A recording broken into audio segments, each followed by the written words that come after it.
नमस्कार। उदय इंडिया के digital bulletin में आपका स्वागत है। मैं हूं सुनीता मित्तल। शुरू करते हैं आज की खबरों का सिलसिला। कांग्रेस के वरिष्ठ नेता गुलाम नबी आजाद ने आज इस्तीफा दे दिया है। उन्होंने कांग्रेस अध्यक्ष सोनिया गांधी को 5 पन्नों की चिट्ठी लिखी है, जिसमें उन्होंने सोनिया गांधी के बेटे राहुल गांधी पर पार्टी को बर्बाद करने का आरोप लगाया है।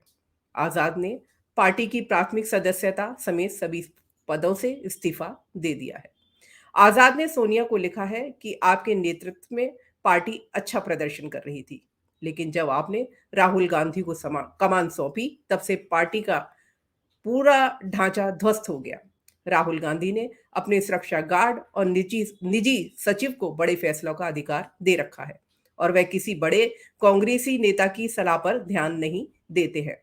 गुलाम नबी आजाद काफी समय से कांग्रेस से नाराज चल रहे थे।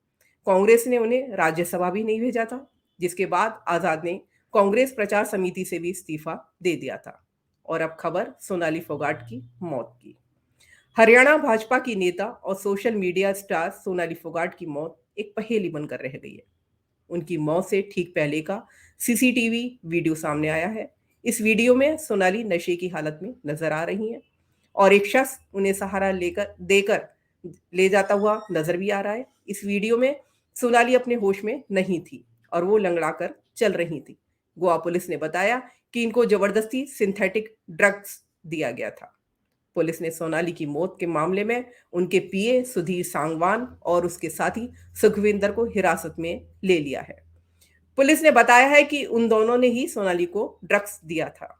और अब बात करते हैं देश के प्रधानमंत्री नरेंद्र मोदी की। पीएम नरेंद्र मोदी एक बार फिर से ग्लोबल लीडर्स की लिस्ट में नंबर 1 पर बने हुए हैं। मॉर्निंग कंसल्ट सर्वे के अनुसार पीएम मोदी को ग्लोबल लीडर्स में 75% अप्रूवल रेटिंग मिली है। इससे पहले 2022 में और नवंबर 2021 में भी पीएम मोदी दुनिया के सबसे लोकप्रिय नेताओं की सूची में सबसे ऊपर थे। पीएम मोदी इस लिस्ट में लगातार टॉप पर बने हुए हैं। इस लिस्ट में मैक्सिको के राष्ट्रपति दूसरे नंबर पर और इटली के प्रधानमंत्री तीसरे नंबर पर हैं। इस सूची में दुनिया के 22 वैश्विक नेताओं को रखा गया है।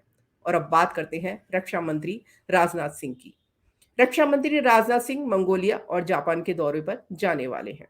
वह 6 सितंबर को मंगोलिया जाएंगे।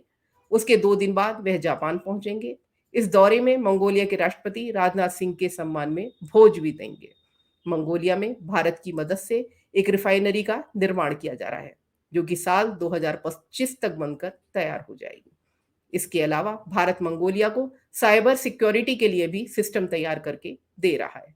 मंगोलिया के दौरे के बाद 7 सितंबर को राजनाथ सिंह जापान की राजधानी टोक्यो रवाना हो जाएंगे। लेकिन रक्षा मंत्री का मंगोलिया और जापान का यह दौरा चीन को पसंद नहीं आ रहा है। चीन के अखबार ग्लोबल टाइम्स ने रक्षा मंत्री के दौरे के खिलाफ एक लेख भी पब्लिश किया है। और अब खबर अदालत की चौखट से है।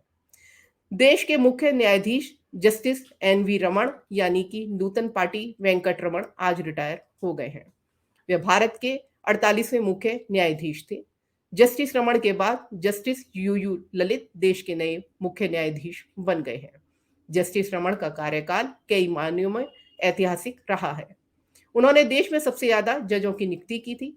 उन्होंने कुल 236 जजों की नियुक्ति की, जिसमें से 225 हाई कोर्ट के और 11 सुप्रीम कोर्ट के जज थे। जस्टिस रमना देश के पहले ऐसे जज थे जिन्होंने इंटरनेट को मौलिक अधिकार के रूप में परिभाषित किया। उन्होंने मुख्य न्यायाधीश के अपने दफ्तर को आरटीआई के दायरे में रखा। जस्टिस रमन ने दागी सांसदों और विधायक के मामले की फास्ट ट्रैक सुनवाई भी की। और अब बात करते हैं दिल्ली की राजनीति की। दिल्ली में आबकारी नीति में घोटालों के खिलाफ सीबीआई जांच जारी है। इस बीच उपराज्यपाल विजय सक्सेना ने एक और रिपोर्ट तलब कर दी है। यह रिपोर्ट दिल्ली के मुख्य सचिव से मांगी गई है, जिसमें दिल्ली के स्कूलों में अतिरिक्त कक्षाओं के निर्माण मामले में केंद्रीय सतर्कता आयोग की जांच रिपोर्ट पर कार्यवाही में देरी का मामला उठाया गया है। इस मामले में जांच में 2.5 साल की देरी की गई है, जबकि सीवीसी की जांच रिपोर्ट में साफ तौर पर बताया गया था कि स्कूलों में एक्स्ट्रा क्लासरूम के निर्माण में कई खामियां पाई गई थी। इस मामले में दिल्ली सरकार के विजिलेंस सेक्रेटरी को फरवरी 2020 में रिपोर्ट सौंपी गई थी। उधर दिल्ली के मुख्यमंत्री अरविंद केजरीवाल ने आज विधानसभा में विश्वास प्रस्ताव पेश किया। उन्होंने भाजपा पर आरोप लगाया कि वह उनके विधायकों को खरीदने की कोशिश कर रही है। और अब बात बिहार की राजनीति की है। भाजपा नेता और राज्यसभा सांसद सुशील मोदी ने कहा है कि बिहार के मुख्यमंत्री नीतीश कुमार की उल्टी गिनती अब शुरू हो गई है। बिहार में कभी भी सरकार पलट सकती है। उन्होंने कहा कि बिहार विधानसभा में अवध बिहार चौधरी के स्पीकर बनने के बाद जेडीयू के दिन पूरे हो गए हैं। आरजेडी को सरकार बनाने के लिए सिर्फ 5 से 6 विधायक चाहिए। स्पीकर उनका है। मांझी के 4 लोग कभी भी पाला बदल सकते हैं। आरजेडी अगर जेडीयू के केवल 2 से 3 विधायक को भी तोड़ लेगा तो उनकी सदस्यता कोई भी खत्म नहीं कर सकता। ऐसे में नीतीश कुमार के सामने अपनी पार्टी बचाने का संकट खड़ा हो जाएगा। सुशील मोदी ने दावा किया कि नीतीश कुमार के पास भी आरजेडी को तोड़ने की फिराक में वो लगे हुए हैं। वह चाहते हैं कि तेजस्वी यादव रेलवे भर्ती घोटाले में जेल चले जाएंगे और उसके बाद उनकी पार्टी को तोड़ देंगे।